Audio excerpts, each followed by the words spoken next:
So mga sanggay, pag-usapan po natin itong destiny ng Iran sa Bible prophecy at itong nangyayari ngayong digmaan sa Middle East.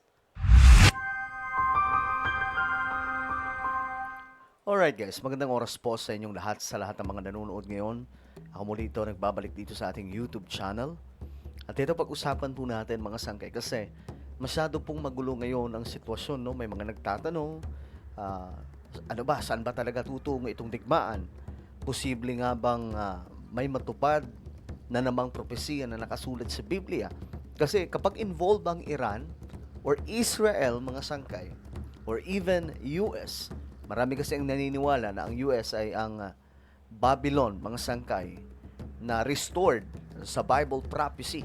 No? Yun daw po yung, ano tawag dito, modern Babylon sa panahon po natin ngayon, mga sangkay. Pero, yun po ay ang interpretation ng ibang mga Bible scholars. Pero, eto nga, mga sangkay, Israel and Iran, digmaan na halos hindi po mapigil, mga sangkay. Ngayon, pag-usapan po natin ito kung saan nga ba talaga tayo dadalhin neto. Anyway, bago tayo mag-umpisa, sa mga hindi pa po dyan nakakapag-subscribe, makikita nyo po yung subscribe button sa baba ng video na to. I-click nyo lamang po yung subscribe, i-click ang bell, at i-click nyo po yung all. Sa mga nanonood po sa Facebook, i-follow nyo po yung ating Facebook page. Alright? So, eto na nga mga sangkay. Magandang matalakay ito ngayon kasi akala siguro ng iba na normal lamang po itong nagaganap mga sangkay na digmaan dyan sa Middle East. But hey, kung alam nyo po yung mga propesiya sa Biblia, maiintindihan nyo na itong nagaganap ngayon mga sangkay sa Middle East ay malaki pong, may malaki pong involvement dito ang Bible prophecy. So ito mga sangkay, tingnan po natin itong malaking impormasyon na pinag-uusapan ngayon mga sangkay ng mga dalubhasa pagdating po sa mga propesiya sa Biblia. Fact of the matter is that biblically, Iran will join a coalition that will attack Israel in the future. This one is undisputed. It's now the question now is what's going to happen between what we see now and that prophecy. Okay. So yan po yung destiny ng Iran. At hindi po natin mababago yun mga sangkay. Kaya nga ang iniisip ng iba na baka magkaroon na ng peace ang Iran, mukhang malabo po yan mga sangkay. Kasi sa Biblia, ang Iran po talaga, ang destiny nila is kalabanin ng Israel. Sasama po sila sa isang coalition na lulusob sa Israel. Russia, isa po yan sa nababanggit mga sangkay ng mga Bible scholars na nandyan din daw po sa Bible na iba lamang po ang katawagan. No? At yung iba pang mga bansa, mga sangkay, na nasa Middle East. So, ito yung future, mga sangkay, na hindi maiiwasan ng Iran. Kaya itong nangyayaring conflict ngayon, dapat po ninyong maintindihan na malalim po ang pinag-uugatan nito mga sangkay.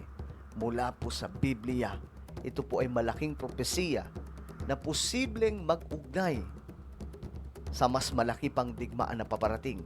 Ito ay walang iba kundi ang Gog and Magog battle na madalas po natin pinag-uusapan dito sa ating talakayan. The fact of the matter is that biblically, Iran will join a coalition that will attack Israel in the future. Sila pa nga po ang mangunguna dun eh. Kung babasahin mo mga sangkay, ang Book of Ezekiel, okay, chapter 38, mababasa po nyo doon, unang binanggit ang Persia o Iran. Yan po yung tunay na katawagan ng Iran, mga sangkay, Persia. So yun po yung ano sa kanila, yun yung destiny nila. Sila po ang mangunguna na susunod mga sangkay kay Gog para po sa isang malaking battle against Israel, na magmamarcha sila para po pabagsakin ang Israel. This one is undisputed. It's now the question now is what's going to happen between what we see now and that prophecy. President Trump, and you and I also talked about that, is not exactly excited about a war with Iran.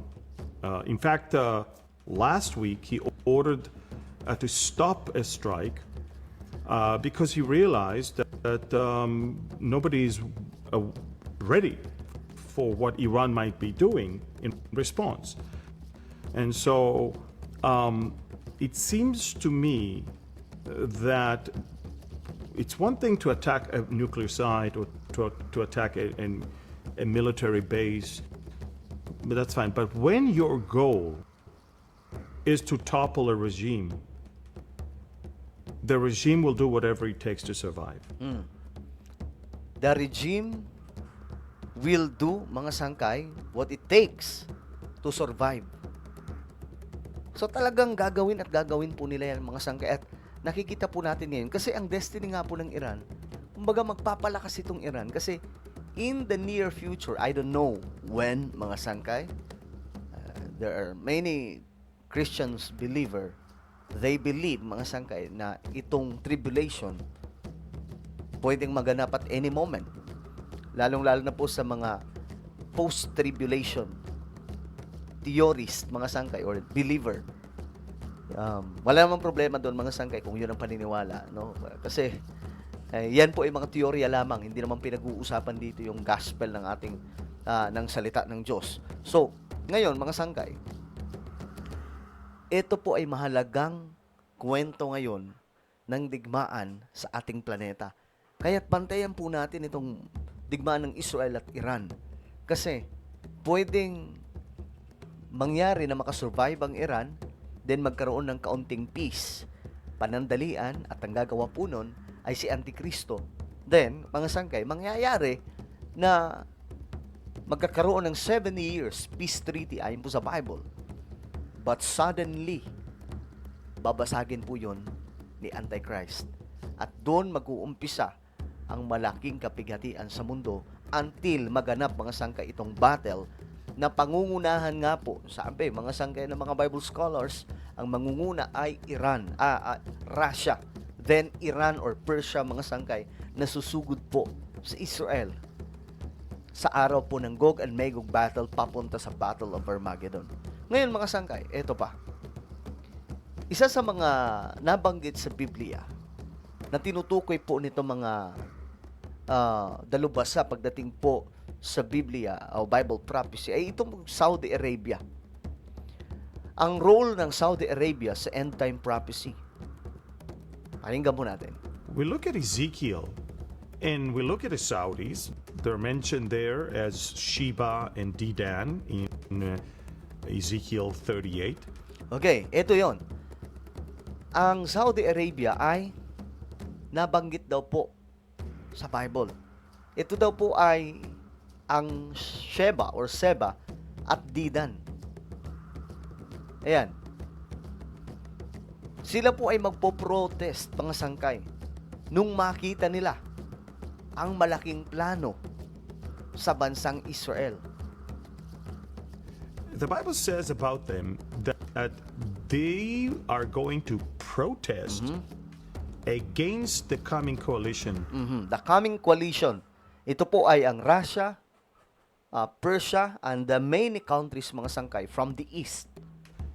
That will be comprised of Russia and Iran and Turkey and Sudan and Libya. Yan po yan, ha. Yan po yung magsasama-sama, mga sangkay, sa isang malaking digmaan. So basically the Saudis, for now, prefer to be on the other side of Israel and America because they don't want to see Israel too strong. But the minute America will be gone and Israel will face a devastating invasion, the Saudis will understand this is a step too far, and that's why they're going to do that. And remember, for the Americans, having Israel strong is part of their strategy, but also part of your, I would say, spiritual heritage. Ngayon, mga sangkay, tinignan ko po itong verse na sinasabing itong Seba at Dedan, ito po ay ang Saudi or Saudis. Ngayon, tinignan ko po kung anong kanilang role dito, mga sangkay, kasi ito po ay part ng Bible prophecy, guys.